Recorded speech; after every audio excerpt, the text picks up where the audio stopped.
Hello students, welcome to Top Scholars. Students, today we are going to discuss about an interesting topic, and that is expression for kinetic energy. So let's start with your first topic, that is kinetic energy. Now I'll ask you a question. What is exactly kinetic energy? Have you ever heard about it? Any idea?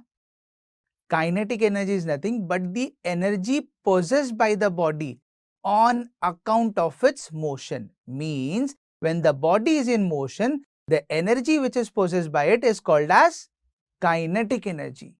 And the kinetic energy is basically given by half mv square. So students, this is the equation for kinetic energy, that is half mv square, where m is mass of the body and v is the velocity with which the body is performing motion.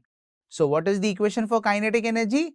Half mv square, where m is the mass and v is the velocity. To learn more about this topic, download Top Scholars app.